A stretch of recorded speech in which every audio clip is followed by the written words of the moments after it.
a very simple insight.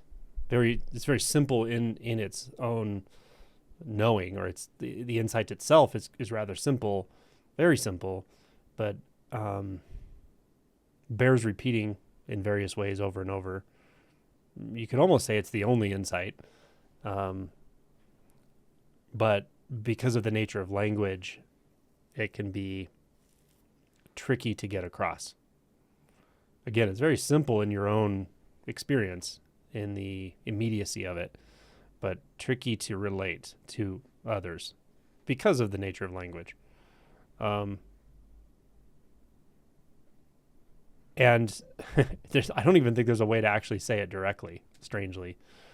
But it's something like what I was pointing to in the guided meditation this morning.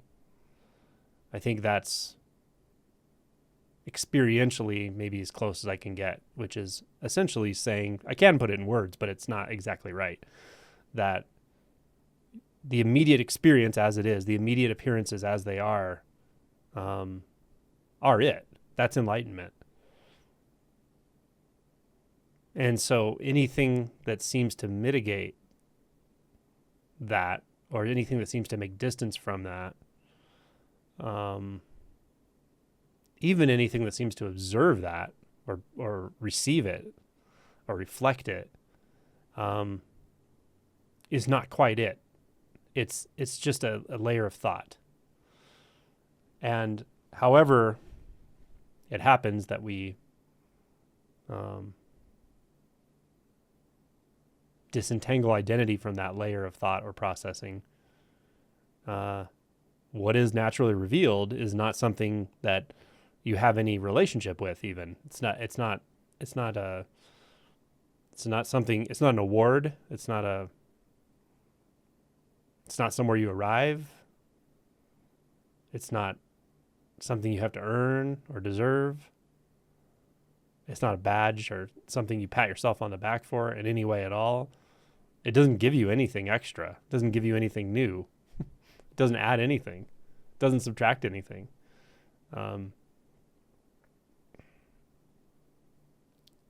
And yet it's both a possibility for the relative self, the relative narrative of you and your life and your storyline.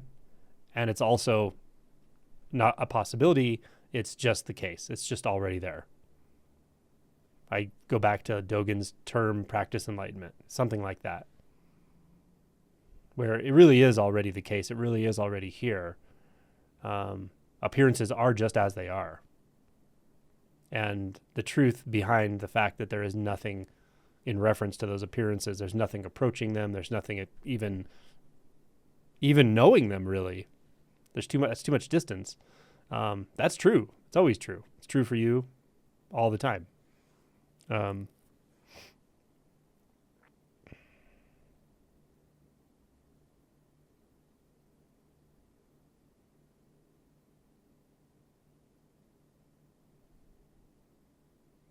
So how to point out in a way that doesn't create more thinking, more struggle, how to point out what it is that seems to get in the way of the immediate ongoing experience of that, for lack of a better way of saying it.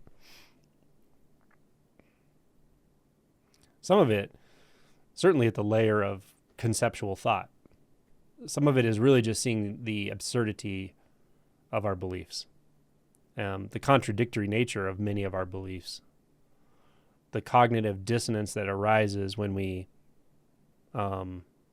really look closely at all of the different beliefs we try to hold simultaneously about ourselves, about the world, about life, about time, about space. So part of it really can be dispelled through almost a logical inquiry, or really looking empirically at what the mind is doing and seeing how absurd it really is, self-defeating.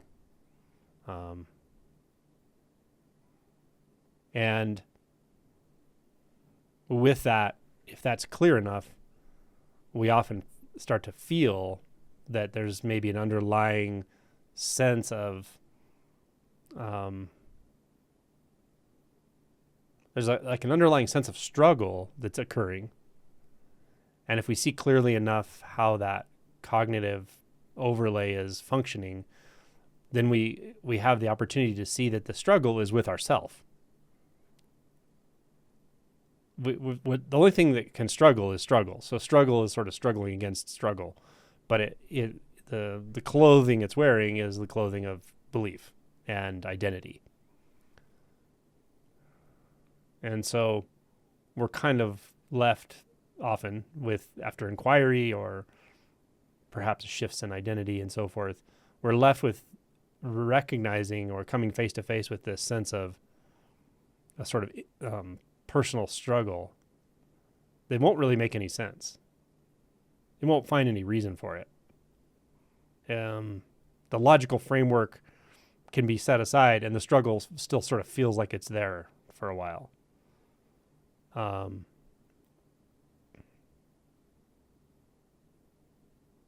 it's actually a good place to be if you can get to that, if you can recognize that as such and just feel it, like let your body actually feel it.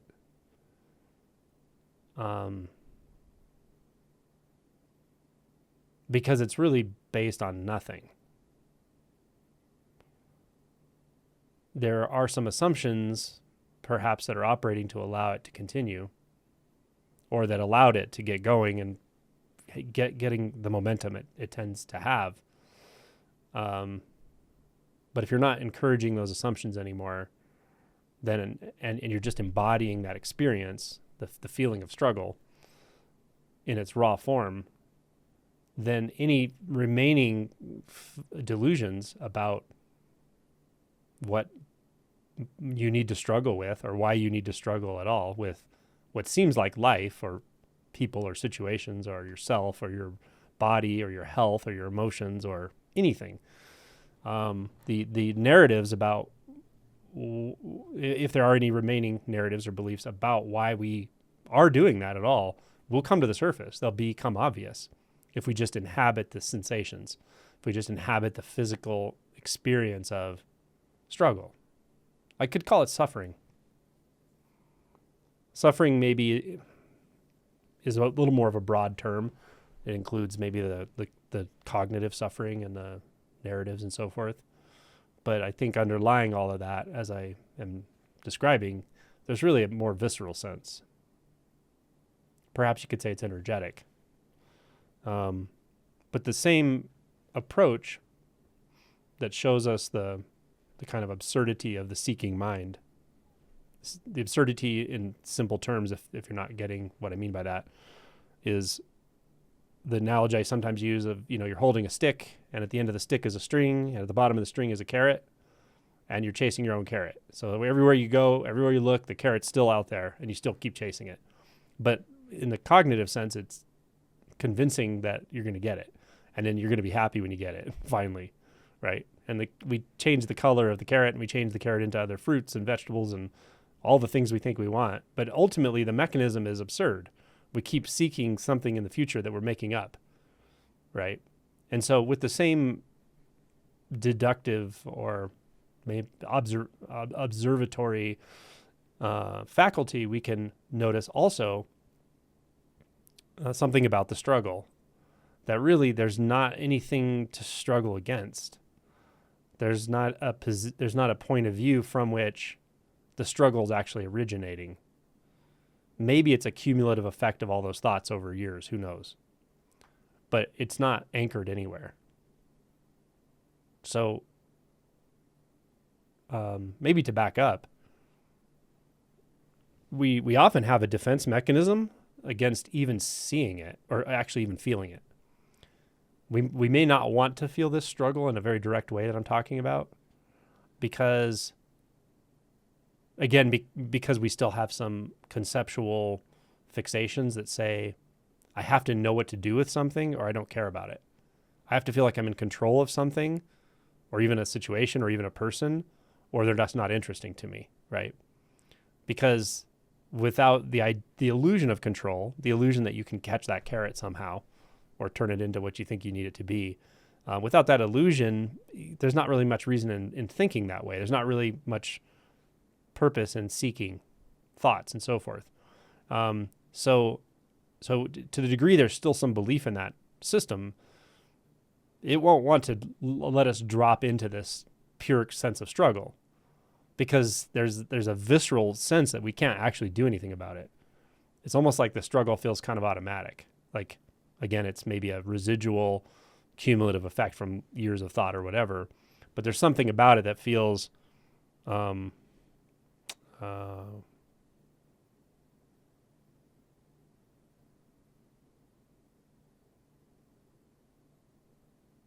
think of a good word for it.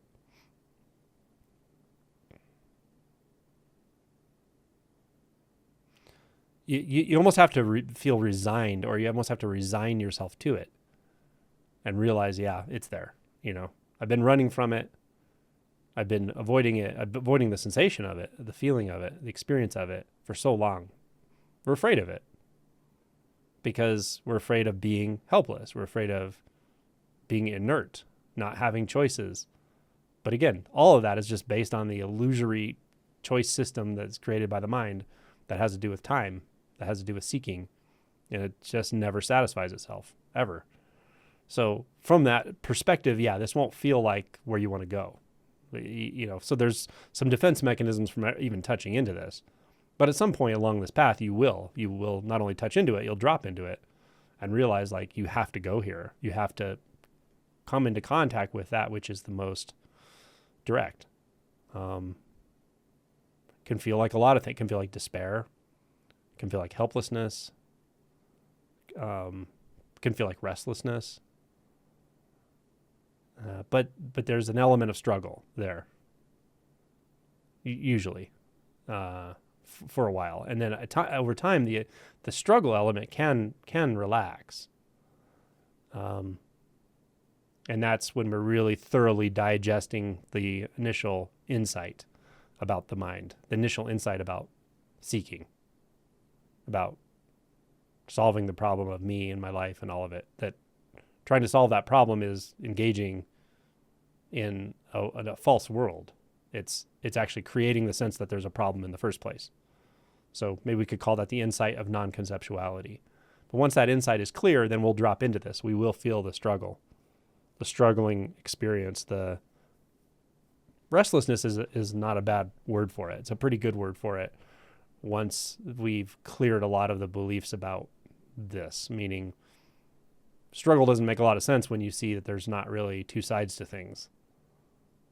Struggle doesn't make a lot of sense when you realize there's nothing you're going to defeat or need to defeat.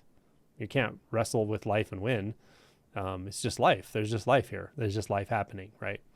So when those beliefs have kind of settled, then it may just feel like a sort of restlessness, an energetic restlessness, which can feel very intense. And it can come in very direct energetic forms, almost like Kundalini type of experiences. It can feel just like the body wants to just do something, move, distract itself. Like you want to just crawl out of your skin. You just want to do anything, get anywhere, move anywhere from this. That's the restlessness experience. That will settle too. It does settle for sure. But at first it will feel like that. Even before that, what it feels like is you don't even notice it. It feels like endless distraction.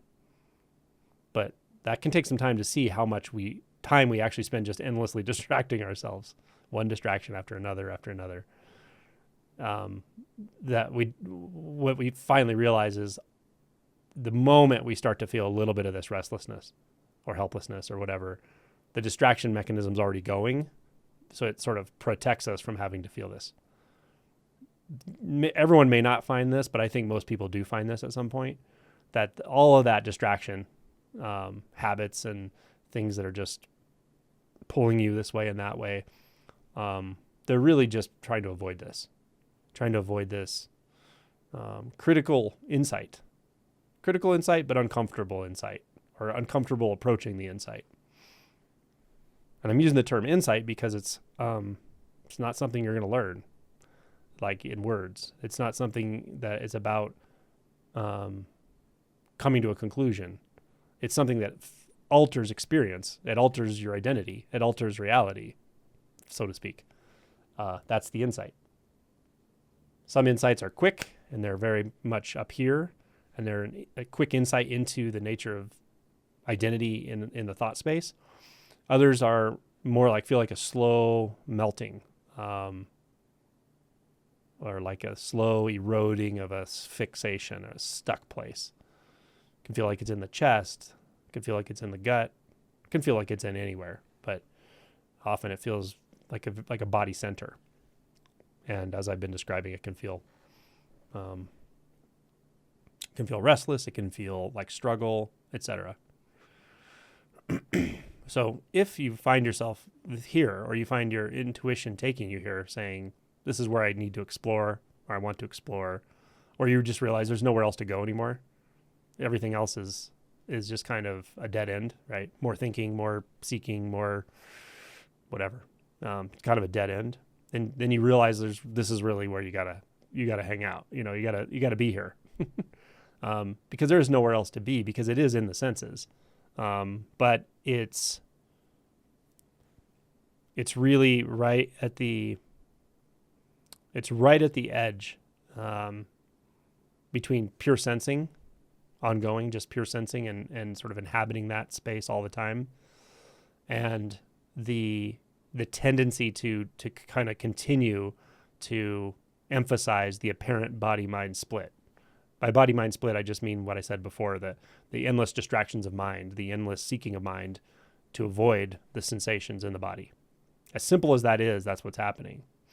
And, as that spell breaks, as the tendency to kind of just keep abandoning the sensation of the body, especially with certain conditions, as that spell breaks, we realize there's just nowhere else to go. This is what's happening. There's sensation, there's sensation, there's sound, there's the 5 sense gates.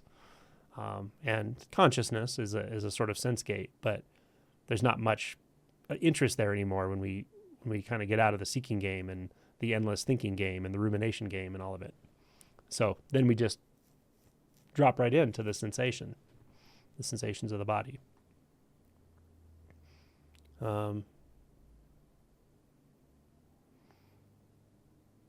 Just staying there is enough. Just staying and remaining there is enough, because it will sort itself out energetically. But you may notice a tendency to be pulled into thoughts randomly, or you may just notice thoughts stirring around and labels for emotions and so forth. It can get kind of muddy, kind of disorienting here, but keep some of your attention there. Keep some of your attention in that sensation, and you'll notice you can do this as you navigate your life. Doesn't have to stop you from doing anything at all. You can certainly take care of your responsibilities and priorities, and even do things to enjoy yourself and relax and meditate and all the different things.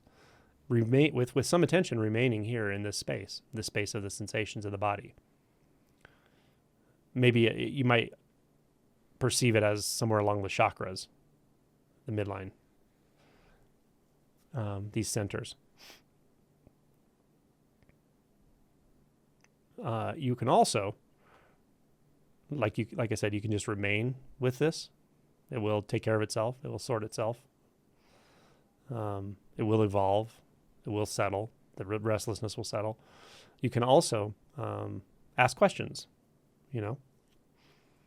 What is it that's struggling? Where? Where is the struggle originating? Of course, in the experience. We're certainly not conceptualizing it at this point. So look. Where is the anchor point for struggle?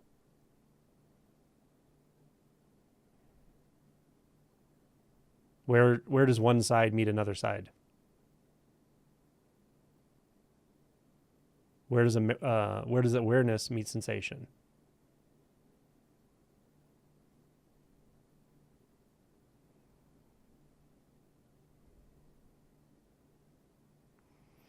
can also be helpful to see that any habituated storyline that may be associated with this or associated with avoiding this, this immediate sense of struggle or helplessness or even a tendency to react, whatever narrative is associated with it. You can just notice like, oh, the narrative now is this, but a year ago it was this, 10 years ago it was this. See that the narratives can change because the narratives are not primary. The narratives are coping mechanisms. They're escape hatches. They're life preservers. Try to get us back up into some kind of conceptualization. So just noticing the narratives really don't directly relate in the way they seem to. They're more like just convenient things to grab onto to try to sort of stabilize ourselves in the mind. That's not the right kind of stability. It's not the kind of stability you want, but it may be the kind of stability you've been used to for a while. There's a totally different kind of stability that comes with this, but there's a transition time, and it can take some time to find that deeper, ineffable stability in the sensations, in the senses.